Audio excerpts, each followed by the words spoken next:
Good day, you're watching Businessworld Live. I'm Danie, Laurel. And I'm Delos Santos. Here are today's top stories.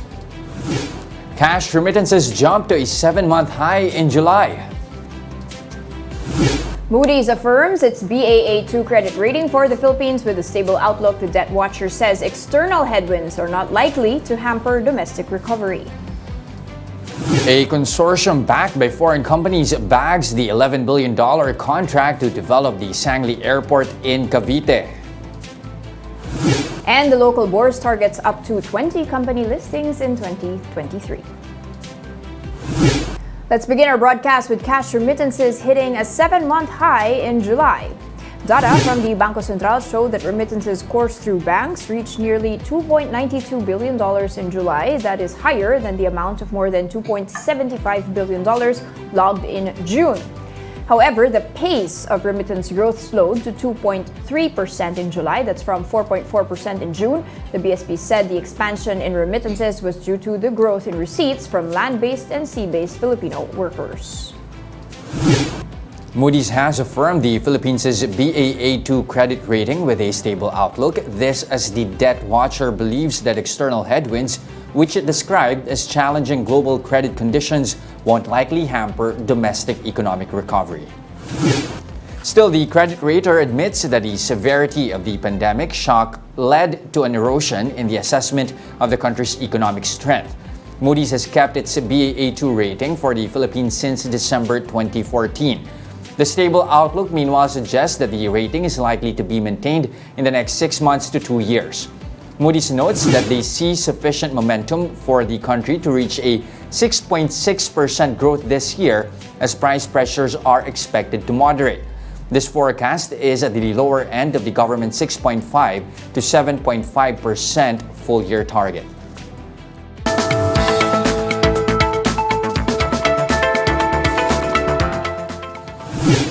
Now, while Filipinos overseas might be sending more money at a time when the peso is at its lowest, has the value of what they are sending over already eroded given the level of inflation in the country? Let's get more insights from Economist Ronilo Balbieran from the University of Asia and the Pacific. Prof, good day. Thank you for joining us. Like what we reported earlier, remittances at a 7-month high in July, but expansion is modest at 2.3%, a slowdown from what he had in June. How should we read into this? Well, two things, no. Number one, this is to be combined with our peso, peso dollar movement, and therefore, so we see some counterbalancing activities that are happening. On one hand, we get more remittances. At the same time, our inflation is eating up on that particular purchasing power. But at the same time, the peso depreciation is providing some counterbalance to add additional purchasing power for the multiplier of the dollar remittances into the peso equivalent of this dollar remittances. So somehow the peso depreciation is somehow negating the impact of high prices in our basic commodities. Okay, sir, now you mentioned that for now, at least with the peso's weakness, we're benefiting from it.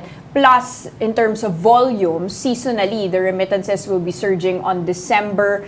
Do you expect that because of this, and of course the class is also starting, because of this we will be able to achieve the 4% target of the Bangko Sentral for the full year?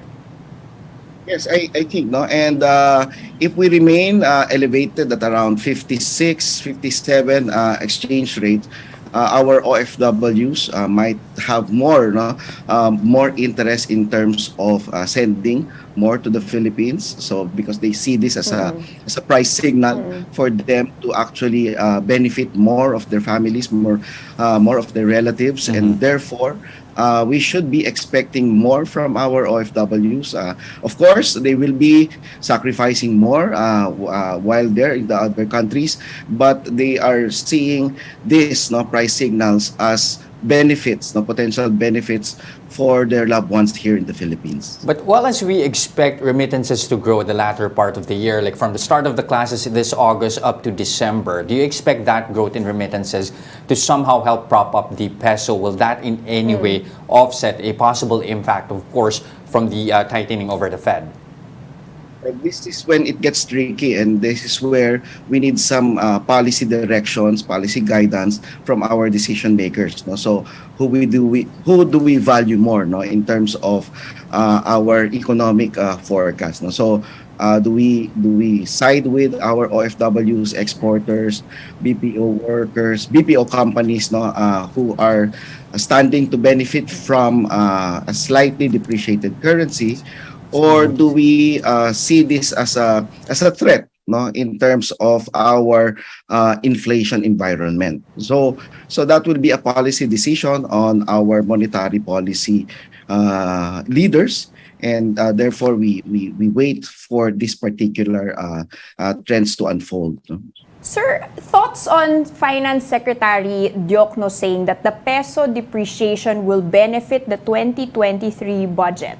How will that exactly work, sir?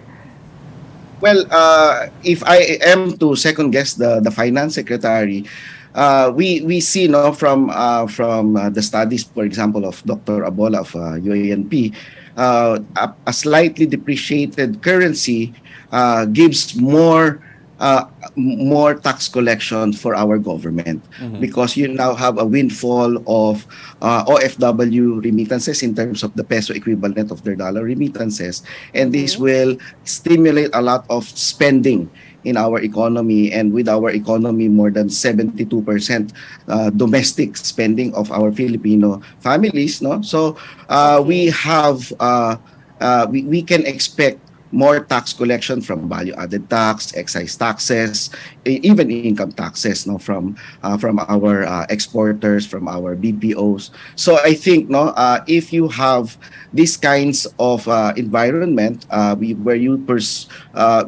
we foresee that we can actually generate more taxes to support our budget, and then you can actually ease up a lot of the unprogrammed funds of our national budget. Remember, the unprogrammed funds will be dependent on the extra cash that the government will be able to collect next year. So we will be able to unlock that more than 500 billion pesos of unprogrammed funds, because we can now collect more taxes from our people that are now actually spending more, no, over the next few quarters. Okay, and then of course, like what we were talking about earlier, you have the Fed. That's pretty much bets are high that they are, of course, going to raise hikes yet again next week, possibly a full percentage hike here. What's the likelihood that the BSP must keep in step with the aggressiveness here of the Fed? Are we even looking at the possibility of another off-cycle hike? This is a very, very difficult decision from the part of the BSP, no? So how much more can you actually increase our interest rate, when in fact our problem now is not our problem with our inflation is more on the supply side, no? So you want to be able to provide a balance between that particular tempering of demand and the interest rate that will actually provide additional incentives for our MSMEs to produce more. So when we produce more, we increase our production. That will actually bring down the prices of our basic goods and services.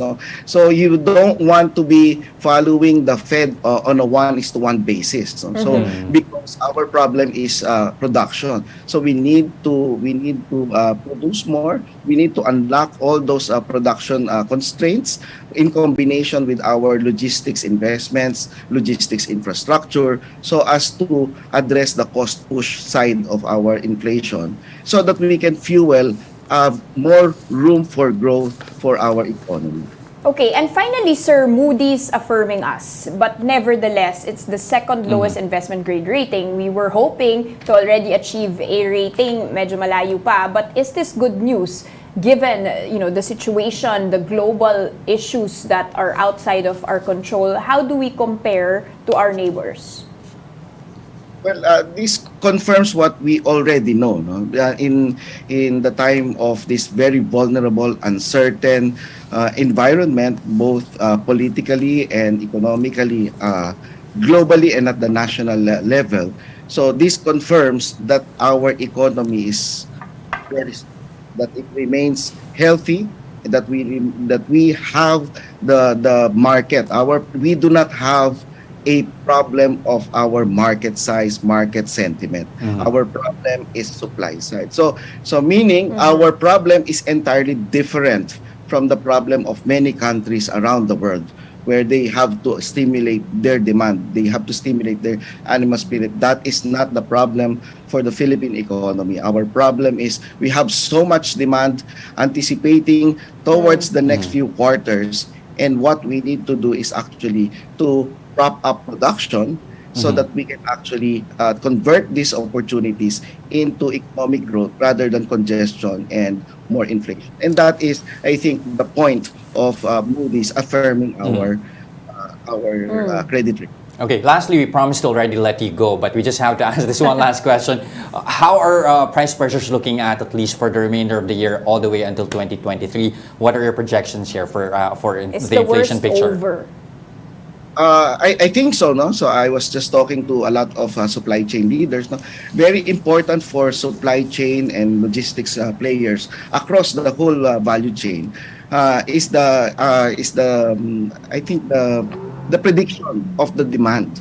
So now that we are seeing that actually the demand is already predictable over the next 2 years, 3 years, no? That our economy will grow. So therefore, all the supply chain arrangements, billions of interconnections of our economy, so they can actually plan that properly, and therefore it will provide some sort of predictability in all elements of our economy, and therefore that will unlock that supply constraint that is actually hampering the transport and logistics of basic commodities, converting into inflation. So a large one, I think, no, my estimate, we can actually further reduce our inflation by around 1% across the year, just because can now plan our supply chain and logistics properly, Mhm. because very predictable economic environment that is translating to, very predictable market size. Mhm. Okay, very interesting point there, and possibly demand driven na. Mhm. Sana is the push Yeah. when we look at the inflation figures. Thank you so much, Ronilo Balbieran, economist over at the University of the Asia and the Pacific. Now let's pause for a quick break, but coming right up after that. Outsourcing companies may get to keep their tax perks while continuing remote work setup if they transfer their registration from PEZA to the Board of Investments. More of that and other stories when Business World Live returns. Stay with us.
You're still watching Business World Live here on One News. I'm Jess Delos Santos. And I'm Danie, Laurel. Now, Finance Secretary Ben Diokno says business process outsourcing firms can keep their tax incentives and continue work-from-home arrangements. Well, that is, if their registration is transferred from PEZA to the Board of Investments. Diokno says this was decided during the Finance Department's meeting with the Fiscal Incentives Board, or FIRB, on Wednesday, September 14th. There are about 2,000 IT-BPM firms registered with PEZA that may transfer to the BOI. Finance Undersecretary and FIRB Technical Committee Chairperson Antoinette Chocno says they have also agreed that IT-BPM firms may continue their 30% work-from-home arrangement until end December as COVID-19 state of calamity has been extended. Tax incentives will continue. I see. Okay, but they can opt to do it work from home. During the interim between now and December, the BPO companies that are registered with PESA will be allowed to transfer their registration, to BOI already. So, however, even if they transfer to BOI, they will be enjoying the same incentives they've been enjoying under the CREATE.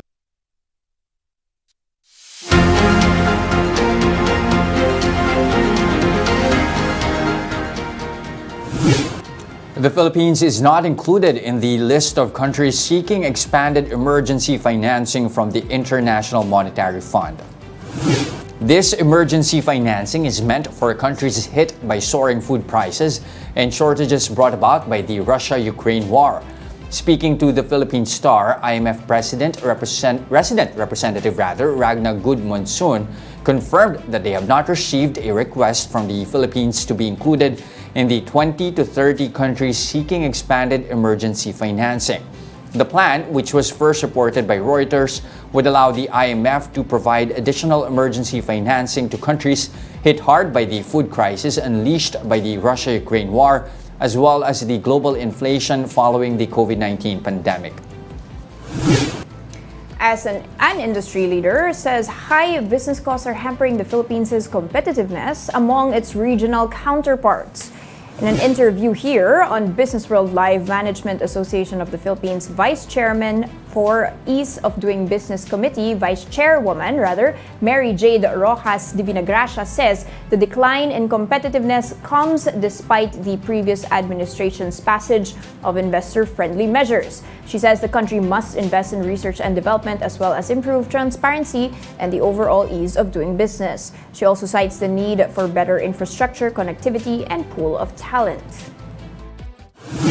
It used to be that having a pool of young, English-speaking workforce was enough, but not anymore because our neighbors are also leveling up when it comes to that. So we need to address the other areas where we are falling behind.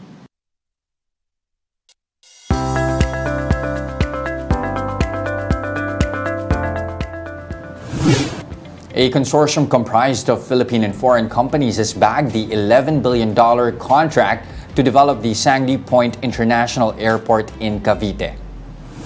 The SPIA Development Consortium has received the notice of award from the provincial government of Cavite.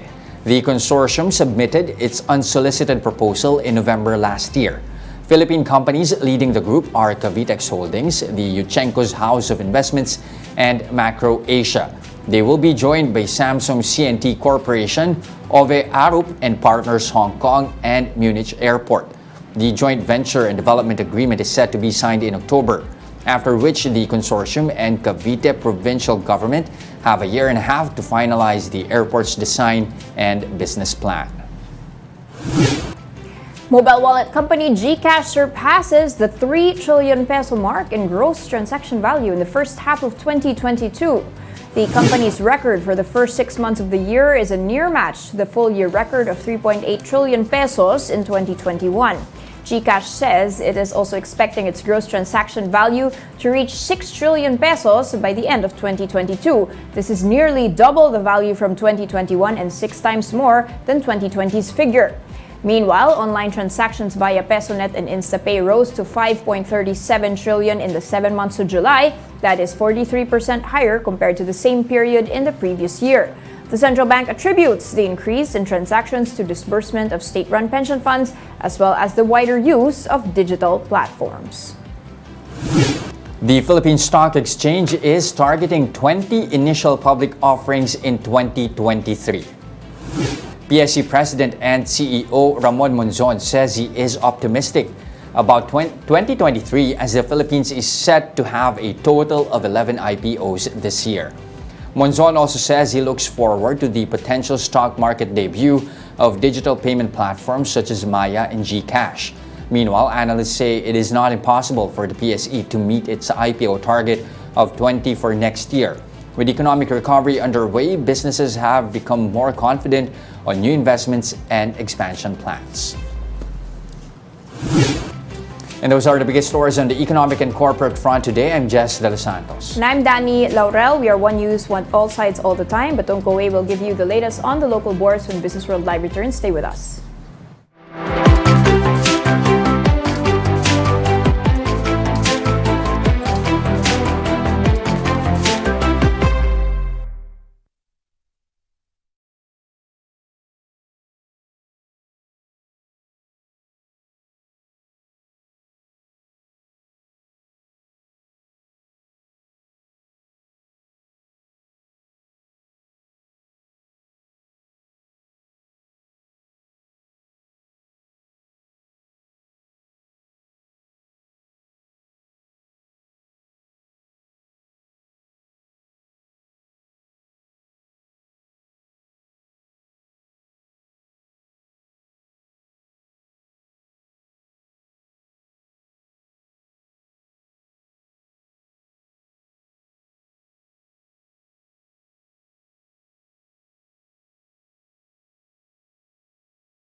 And we're still watching Businessworld Live here in One News. Now, Dan, the possibility of a decongested NAIA more becoming a possibility here with developments over at Sangley. Related stocks rallied yesterday. How are they doing today? Exactly. So a lot of excitement on Macro Asia. That's of course Lucio Tan's company related to PAL as well. And that rose around 3.7 maximum percent yesterday, closing at up by 3.1%. But you can see that continuing the uptrend, albeit by just 1 centavo. And in the past 3 days already up by 1.5%. Metro Pacific, however, I mean, you don't really see the direct impact of this. Of course, MPIC has quite a lot of industry also under its belt. House of Investments as well did not move as much, but this according to First Grade Holdings. All the listed companies related to this will be getting a boost, particularly because of this, and in the long term, hopefully an economic boost as well, as we have more gateways to the country, Jess. Now, earlier we were reporting about the event over at the PSE yesterday. You were there, Road to IPO. What were the key takeaways? Very interesting. This is a yearly event, no? And we had the key CEOs that were there, the big guns. You had Lance Gokongwei of Cebu Pacific, Francisco Sebastian of GT Capital, Herbie Consonhi of the MCI, and then we had Ed Francisco, and of course Ramon Monzon and Mike Enriquez. And we already reported it yesterday, but there was actually a lot of optimism all around. And what was mentioned by Lance Gokongwei, he said, take out the umbrella, meaning funding, before the rain, and get the funding before they need it. He explained how they were able to save basically Cebu Pacific because of the funding that they had from their other businesses, and how diversified they were. They were mentioning, markets operate in cycles, fundamentals are still intact. Mike Enriquez looking at 7,600 for the local bourse by the end of the year. And like we mentioned, when asked what their dream company to IPO is this year, or at least next year, they all said Unilab, Mercury Drug. They said, we lack healthcare companies, Jess, or a payment platform like GCash. And speaking of GCash, just pulling out Globe Telecom for you here, just on the back of that performance. I mean, 4 out of 6 Filipinos have a GCash account, and if you've been using it,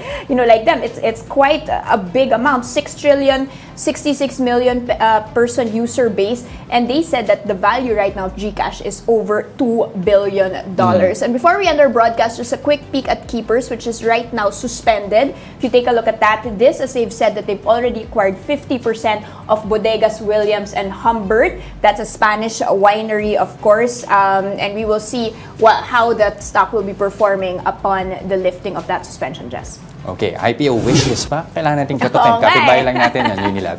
That's it for today, September 16, 2022. Join us again on Monday next week at exactly 9:30 a.m. You can also catch us on Signal Play. Register for a free account now at www.signalplay.com and stream One News Live anytime, anywhere. I'm Delos Santos. And I'm Danie, Laurel. Stay safe, Philippines. We are One News, all sides, all the time.